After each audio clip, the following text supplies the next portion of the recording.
Ito na yung isda natin mga amigo. Tayo kung dalam dulot na.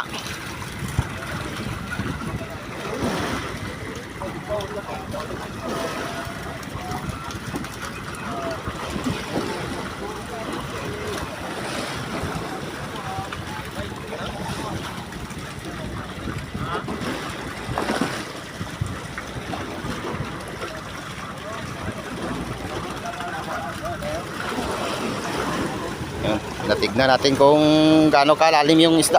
Ha? Padarak ko pa?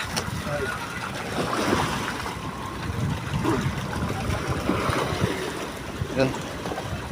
Dalawang dipa daw yung lalim ng isda mga amigo. So mga dalawang budiga din to. Siguro yung dalawang budiga nito.